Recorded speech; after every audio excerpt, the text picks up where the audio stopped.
আহারে, দিনকে দিন ফসল শুকিয়ে যাচ্ছে। বৃষ্টি নেই, জমি উর্বর নয়। কিভাবে সংসার চালাবো হরিদাসী? দুঃখ করো না গো, ঈশ্বর একদিন না একদিন ব্যবস্থা করবেন। মন খারাপ করো না।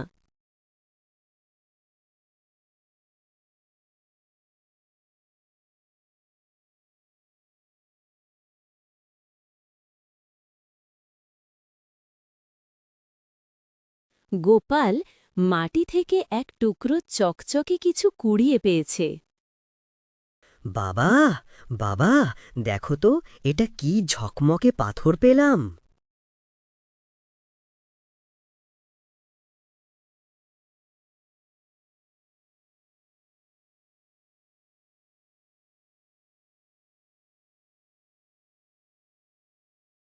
আরে, এটা হয়তো কাঁচের টুকরো।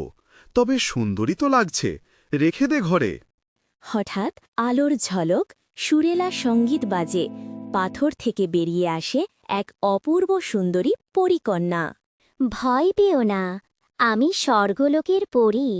বহু বছর আগে অভিশাপে এই রূপে পাথরে আবদ্ধ ছিলাম। তোমার নিষ্পাপ ছেলের হাতে মুক্তি পেলাম। এ কেমন অলৌকিক ঘটনা! তোমাদের দুঃখ আমি জানি। আমি তোমাদেরই পরিবারের মেয়ে হয়ে থাকতে চাই। মা, তুমি দেবী।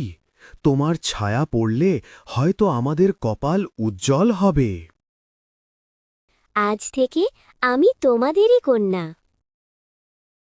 তারা পরিকন্যাকে পেয়ে খুব আনন্দিত।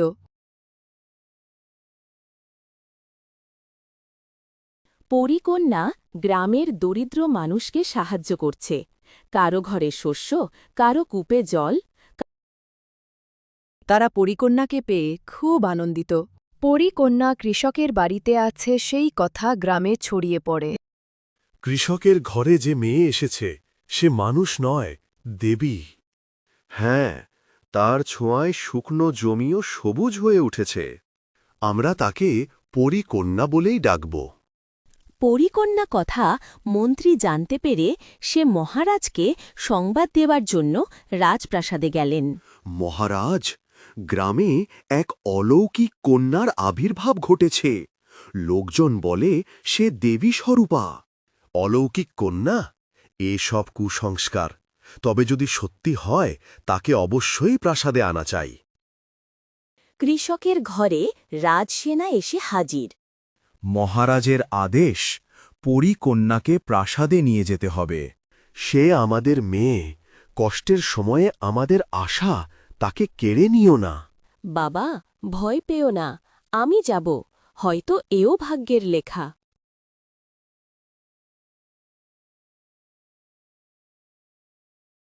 রাজা পরীকন্যাকে দেখে মুগ্ধ।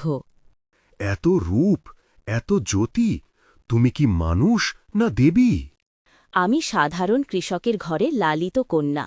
তবে হ্যাঁ, আমার কিছু শক্তি আছে যা মানুষের মঙ্গলেই ব্যবহার করি। তুমি আমার রানী হবে, প্রাসাদে থাকবে। সোনা, রত্ন, ভোগবিলাস সব তোমার। না মহারাজ, আমি কৃষকের ঘরের মেয়ে। সেখানেই আমার ঠিকানা। আমি বিলাসে নয়, মানুষের দুঃখ ঘোচাতে এসেছি। মহারাজ, যদি তাকে জোর করা হয়, গ্রামে অশান্তি হবে। সবাই তাকে দেবী মনে করে। তবে তার ইচ্ছেই হোক। পরীকন্যা রাজা নিজে সঙ্গে করে কৃষকের ঘরে ফিরিয়ে দেন। রামেশ্বর, তোমাদের কন্যা সত্যিই দেবীর মতো। আজ থেকে তার ইচ্ছানুসারে গ্রাম ও প্রজাদের মঙ্গলের জন্য আমি বিশেষ ভাণ্ডার খুলে দিলাম। তোমাদের গ্রামে আর দারিদ্র্য থাকবে না। জয় পরীকন্যা, জয় মহারাজ। তারা পরিকন্যাকে পেয়ে খুব আনন্দিত। আজ আমাদের ঘরে শুধু মেয়ে নয়, আশীর্বাদ নেমেছে। গরিবের ঘরেও স্বর্গ নামতে পারে, যদি মন সৎ থাকে। আমি আজও আছি।